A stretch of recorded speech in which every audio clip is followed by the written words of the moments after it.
नमस्कार, आप देख रहे हैं एसबी न्यूज़ टुडे। इस वक्त मैं हूं एक ऐसे शख्स के साथ जो कभी खतियानी के मुद्दे पर वर्तमान जो सत्ता में सीन पार्टी है उसे छोड़ करके अपना अलग राह बना लिया। लेकिन कहीं ना कहीं अगर अंतरात्मा में तकलीफ़ होती है तो ये बात बाहर आती है और आदमी को छोड़ना पड़ता है। खैर, ये बात बाद में करेंगे, लेकिन आज ताज़ा मामला क्या है, आज वर्तमान समय के मुद्दे क्या हैं। तो वर्तमान समय के मुद्दे हैं कि यहाँ के झारखंड के जो आदिवासी हैं, जो छात्र हैं, जो युवा हैं, उन्हें नौकरी कैसे मिले, उन्हें नियोजन कैसे मिले, वो दर दर की ठोकरें खाने से कैसे बचें, कैसे उन्हें बाहरी राज्यों में शोषण ना हो। ये बड़ा सवाल है और इस सवाल का जवाब हम लेंगे सिल्ली के पूर्व विधायक अमित महतो से। अमित जी, एक सवाल है जी। जिस तरह से आप भी देख रहे हैं झारखंड में जिस तरह से एक नियोजन नीति आई थी, एक समय था जब एक विशेष सत्र लाया गया और मुख्यमंत्री जी ने उसकी कमान संभाली, पूरी तरह से विधेयक को पारित किया, पास करवाया विधानसभा से और सीधा उसे राज्यपाल के पास भेजा, वो वापस आ गया। क्या कहेंगे इस मुद्दे पर? ये सर, ये विधेयक लाना, राज्यपाल तक पहुंचाना, बड़ी बड़ी बातें करना, पोस्टर लगाना, ये महज ढकोसला था, ढोंग था, एक नाटक था और इसके अलावा और कुछ नहीं था। अगर उनकी इतनी ही मंशा होती बेहतर तो हमारे यहाँ के लोगों के लिए वो सबसे पहले जिस दिन कुर्सी पर वो विराजे, सबसे पहले ये हमें पहचान देने की काम करते, हमें हमारे यहाँ के लोगों को नियोजन देने का काम करते। इतना डिले नहीं करते सर। ये तो पूरा झारखंड आंदोलित हुआ, इसीलिए उन्होंने अंडर प्रेशर ये सब काम किया, नहीं तो ये करने वाले नहीं थे, इनकी हरगिज मंशा नहीं थी। तो भाई, इनके अंडर प्रेशर होने का कारण सिर्फ झारखंड वासियों के उद्वेलित होना था या फिर कहीं कुछ और कारण भी है?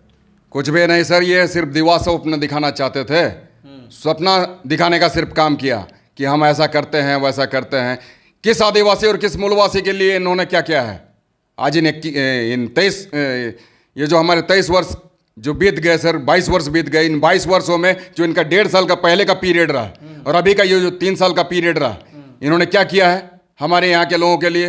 हमेशा ही जहाँ कहीं भी मौका मिलता है इनको बोलने का, ये कहते हैं कि आदिवासी मूलवासी की सरकार है और दूसरे लोग नहीं चाहते हैं कि आदिवासी और मूलवासी की सरकार बने और रहे। वो नहीं चाहते हैं कि आदिवासी का बेटा मुख्यमंत्री बने, ये कहते हैं। लेकिन आज से पहले भी तो बहुत सारे आदिवासी थे जिनको यहाँ के लोगों ने मौका दिया, तवज्जो दिया और शीर्ष पर बिठाने का काम किया। सबों ने हमारे साथ छलावा किया, सबों ने हमें ठगने का काम किया। इसका मतलब आप भी करेंगे? ये तकलीफ दे है और हम ऐसी चीज़ों को नहीं मानते हैं सर कि ये हमारे हितैषी हैं। अगर हितैषी होते तो अब तक हमारे यहाँ के लोगों को मान सम्मान, न्याय और रोजगार दिए होते, परंतु ये नसीब नहीं हुआ। इन्होंने क्या किया है अब तक? क्या किया है मैं पूछना चाहता हूँ, अब तक इन्होंने क्या किया है?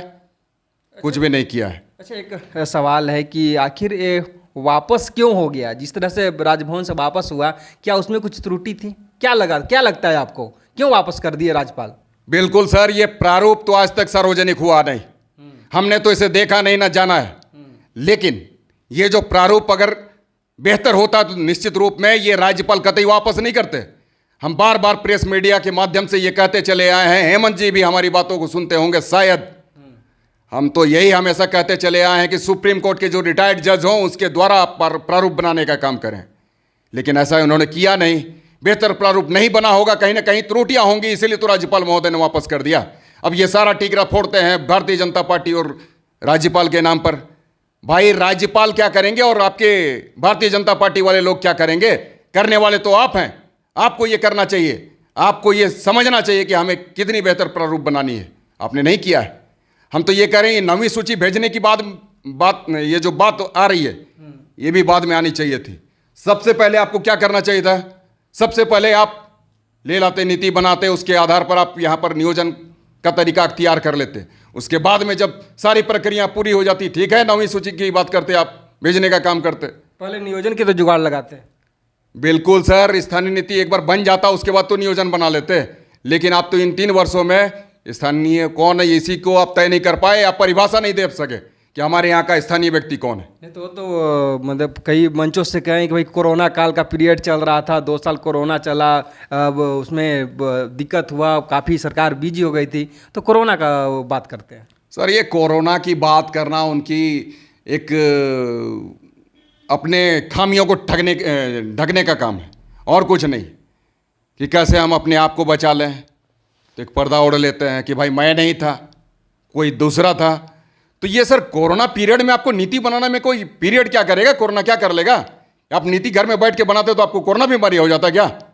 ऐसा तो हुआ नहीं ना, ऐसा मैंने कभी सुना है कि आपके सोच में ही अगर आप बेहतर सोच लेंगे तो आपको कोरोना हो जाएगा। आपने क्यों नहीं उस वक्त बनाया, और जैसे कोरोना खत्म होता आप यहाँ पर धड़ाधड़ नियुक्तियाँ ले लेते, हमारे यहाँ के बच्चों को रोजगार मिल जाता। इन 22 वर्षों में हमारे यहाँ कितने लोग बेरोजगार हो गए, कितने लोग ऐसे ही उनकी उम्र खत्म हो गई, आज उनके बच्चों की भी उम्र खत्म हो जा रही है। तो इस विषय को सोचना चाहिए था ये सरकार को, लेकिन इन्होंने कभी सोचने का काम नहीं किया है। अच्छा, 1932 के खतियान पर ही मैं अगर बात करूं तो अभी हाल फिलहाल में 2 दिन पहले मुख्यमंत्री जी कहीं गए हुए थे, मंच से उन्होंने साफ तौर पर कहा है कि गवर्नर जो चाहेगा वो नहीं होगा, जो झारखंड सरकार चाहेगी वो होगा। 1932 खतियान को लेकर जब वापस हो गया तब मतलब वो क्या कहना चाहते हैं कि मतलब एक शब्द उन्होंने एक प्रयोग किया था, बोका शब्द का, कि बोका समझते हैं क्या झारखंडियों को। तो ऐसे बोका किसको बोल रहे हो, या यूँ कहें कि बोका किसको क्या समझाना चाहते हैं राज्य की जनता को? सर हमारे यहाँ झारखंड प्रदेश में बोलचाल की भाषा में लोग बोका का इस्तेमाल करते हैं, और बोका का मतलब होता है मूर्ख, बेवकूफ, अनपढ़, जाहिल, गंवार, ये होता है। तो ये हेमंत जी इस तरीके से बात करना सर शोभा नहीं देता है। ठीक है, वो कह रहे हैं कि राज्यपाल महोदय को कि बोका समझते हैं क्या हमारे यहाँ के लोगों को, बोका लोग ठोकेगा आपको, इस तरीके का भी वो भाषा का यूज किए हैं। भाजपा के बहाने राज्यपाल पे हमला किया। आप समझते हैं ये बोका नहीं है। आप जो राज्यपाल को समझाने की कोशिश कर रहे हैं और साथ साथ आप यह भी कह रहे हैं कि यहाँ के बोका लोग ही ठोकेंगे, तो यहाँ के बोका लोग, ये तो सेंटेंस आपका हुआ, आप किसको बोका कह रहे हैं? ये आदिवासी और हमारे मूलवासी यहाँ के बोका हैं? ऐसी बात नहीं है सर। हमारे यहाँ के लोगों में टैलेंट कूट कूट कर भरा हुआ है, और अपने टैलेंट के बदौलत वो यूपीएससी और जेपीएससी सारी चीज़ें क्वालिफाई कर सकते हैं। हमारे यहाँ का बच्चा एक टीचर बन सकता है, प्रोफेसर बन सकता है, बीडीओ सीओ बन सकता है, दरोगा डीएसपी एसपी बन सकता है, डीसी बन सकता है। हमारे यहाँ के टैलेंटेड बच्चों को आपने मौका कहाँ दिया है? ये राज्यपाल, ठीक है, ये कहते हैं कि राज्यपाल के कहने से 32 लागू नहीं होगा, हम इसे लागू करेंगे। कहाँ आपने किया है? खतियान के आधार पर अगर इतनी ही आप में रहती इच्छा शक्ति तो अब तक हमारे बीच में खतियान आधारित स्थानीय नीति लागू हो जाता। स्थानीय नीति के साथ साथ हमारे यहाँ पर खतियान आधारित नियोजन नीति लागू हो जाता है। ऐसा तो नहीं हुआ। अच्छा, एक बात बताइए, नियोजन नीति तो नहीं लागू हुआ, लेकिन अगर वर्तमान सरकार की बात करें तो सरकार आपके द्वार गई, जोहार 1 यात्रा निकला, जोहार 2 यात्रा निकला, सब जगह आखिर हेमंत जी जा करके क्या कह रहे हैं, लोगों से किस तरह से मुलाकात करें, उसके पीछे का उद्देश्य क्या लगता है आपको? सिर्फ और सिर्फ लोगों को गुमराह करने का काम कर रहे हैं, और ये बताने का काम कर रहे हैं कि हमें सरकार बेहतर काम नहीं करने दे रही है। मतलब हमारी सरकार को भारतीय जनता पार्टी के लोग बेहतर काम करने नहीं दे रहे हैं, हमारी सरकार को केंद्र का सहयोग नहीं मिल रहा है। तो भाई नहीं मिल रहा है, नहीं काम करने दे रहे हैं, आप में यदि उतनी क्षमता नहीं है तो आप छोड़ दीजिए, त्याग दीजिए ना आप कुर्सी को। क्यों बैठे हुए हैं? जब आप नहीं सक रहे हैं काम करने, आपको भारतीय जनता पार्टी वाले लोग काम करने नहीं दे रहे हैं, आपको जब केंद्र के लोग काम करने नहीं दे रहे हैं, और आप में वो एबिलिटी नहीं है, वो क्षमता नहीं है, वो अपने आप को अयोग्य महसूस कर रहे हैं, अपने आप को ठगा महसूस कर रहे हैं, तो छोड़ दीजिए, दूसरा कोई बैठेगा, दूसरा कोई संचालित करेगा इस झारखंड प्रदेश को। अच्छा, एक बात बताइए, यहाँ पे क्राइम का ग्राफ को कैसे देखते हैं झारखंड में? चूँकि आप यहाँ सिल्ली के पूर्व विधायक भी रह चुके हैं, एक जन नेता भी रह चुके हैं, और खासकर आप उनके साथ भी रह चुके हैं, लेकिन हम ये जानना चाहते हैं कि अभी झारखंड में क्राइम का ग्राफ कैसे देख रहे हैं, कितना बढ़ रहा है? पूरी तरीके से बढ़ गया सर। और जब भी आप क्राइम की बात करें तो ये कहेंगे कि यूपी में ऐसा नहीं होता है क्या, ये बिहार में नहीं होता है क्या? तो आप दूसरे से तुलना क्यों करते हैं? दूसरे के घर में डाका डाला जा रहा है, दूसरे के घर में लोग डाके डाल रहे हैं, चोरी कर रहे हैं, छिनतई कर रहे हैं, मार खा रहे हैं, दूसरे के घर में अगर खाना नसीब नहीं है तो क्या आप चाहते हैं कि हमारे घर में भी ऐसा हो? दूसरों से तुलना क्यों करते हैं आप?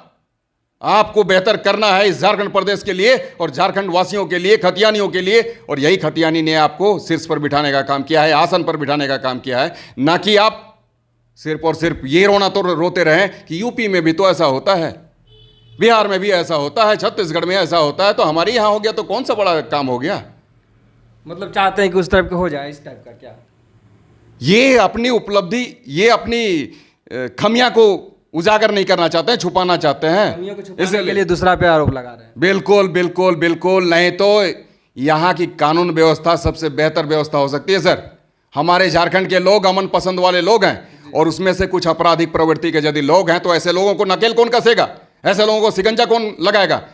आखिर अफसर अगर मनमानी करें तो अफसरों को लगाम कौन लगाएगा? अगर एसपी, डीएसपी, डीसी मनमानी करें, सेक्रेटरी मनमानी करे, हमारा यहाँ का कर्मचारी मनमानी करे, हमारे यहाँ का टीचर मनमानी करे, नकेल कौन लगाएगा? नकेल कौन कसेगा? शिकंजा कौन लगाएगा? अंकुश कौन लगाएगा?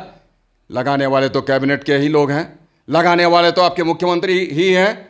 अगर आप खामोश रहिएगा, आप शांत रहिएगा, आप चादर ओढ़े सोए रहिएगा तो लोग तो मनमानी करेंगे ही। और यही आज हो रहा है हमारे यहाँ पर। जो आपने बात की कानून की, कानून व्यवस्था पूरी तरीके से ध्वस्त हो चुकी है और क्राइम रेट हाई हो गया है, ग्राफ ऊपर बढ़ गया है। अच्छा, एक बात और, आप एक राजभवन के पास गए थे, आप भी देखा होगा स्वास्थ्यकर्मी कोरोना के पीरियड में उनके ऊपर फूल बरसाया गया था, बहुत अच्छा काम किए हैं। आज वो धरने पर बैठे हुए हैं। वर्तमान स्थिति में बता दूं अगर आज की, तो 6 लोग अस्पताल में हैं, 1 एम्स रेफर है, 2 लोग ऑक्सीजन पर हैं, 3 लोग नॉर्मली अस्पताल में भर्ती हैं, बाकी लोग धरने पर हैं। क्या सरकार को ये दिखाई नहीं दे रहा है? सर, सरकार को सारा कुछ दिखता है। जब काम लेना होता है तो ये फूल बरसाएंगे, जब काम खत्म तो ये लोग डंटे मारने का काम करते हैं। आज सरकार को सूद लेने की चिंता नहीं है। ये नहीं चाहते हैं कि हम ये जो हमेशा ही अपने आप को बोलते रहे हैं कि हमारी सरकार बनेगी, जितने भी अनुबंध कर्मी हैं तमाम अनुबंध कर्मियों को हम सुनिश्चित नियमित करने का काम करेंगे। क्या किया इन्होंने? अब वो सारे मांगों को लेकर आज हमारी एनआरएचएम कर्मी, एएनएम, जीएनएम यदि आंदोलित हैं तो उनको सुनने वाला कोई नहीं है। मैं गया था सर, वहाँ पर काफ़ी पीड़ा होती है उनकी बातों को सुनकर। और हम आपको बता दें, जब हम प्रतिपक्ष में हुआ करते थे, हेमंत जी प्रतिपक्ष नेता हुआ करते थे, झारखंड मुक्ति मोर्चा प्रतिपक्ष की भूमिका में थी। हमें अधिकृत किया जाता था कि आज एनआरएचएम कर्मी वाले लोग, आज एएनएम, आज जीएनएम वाले लोग आंदोलित हैं, जाओ उसके समर्थन में तुम खड़े हो, कहो कि हम लोग साथ में हैं। जिस दिन हेमंत सोरेन की सरकार सत्ता आएगी, बनेगी, उस दिन आपकी समस्याओं का पूरी तरीके से खात्मा होगा। मैं जाके आश्वस्त करता था। आज मुझे चिंता होती है कि आखिर मैं उनके साथ में जो मैंने वादा किया कि हमारी सरकार बनती तो हेमंत जी ये करते। लेकिन अच्छी बात ये है, मुझे अंदर से खुशी महसूस होती है कि मैं आज झारखंड मुक्ति मोर्चा और हेमंत जी की सरकार का हिस्सा नहीं हूँ।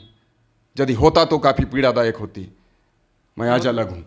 मतलब काफ़ी अब अलग होने पर भी एक खुशी मिल रही है अभी जो सिचुएशन आगे उसे देखते हुए। जी बिल्कुल, आज मैं बहुत खुश हूँ सर कि मैं आज झारखंड मुक्ति मोर्चा के साथ नहीं हूँ, मैं आज अलग हूँ। तो यह थे अमित महतो। आपने साफ तौर पर देखा जो 1932 के खतियान को लेकर जो बात थी, क्यों वापस हुआ। मैं ये नहीं कहता कि उसमें क्या खामियां था, चूँकि हमने देखा ही नहीं उसमें क्या क्या था, किस तरह से प्रारूप बना के भेजा गया था, कैसा विधेयक बना, कैसे वहाँ पर पहुँचा, ये मैं देखा ही नहीं हुआ। अगर देखता तो मैं बताता कि कहाँ कहाँ खामियां थी।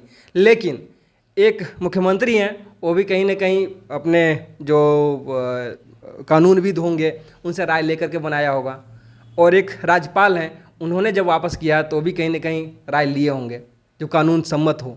तो अब देखना यह होगा कि ये 1932 का खतियान जो हेमंत सोरेन जी या यहाँ की झारखंड के जो मुख्यमंत्री हैं, एक मंच से आज के 2 दिन पहले उन्होंने साफ तौर पर कहा कि जो गवर्नर चाहेंगे वो नहीं होगा, जो यहाँ की सरकार चाहेगी वो होगी। अब देखना यह होगा कि यहाँ की सरकार क्या चाहती है और वो चाह कब सामने आती है और कब यहाँ के मूलवासियों को नियुक्ति मिलती है। एक नियोजन आधारित, यूँ कहें कि एक 100% नियोजन आधारित यहाँ के आदिवासी, यहाँ के मूलवासियों को एक अच्छा नियोजन मिलता है।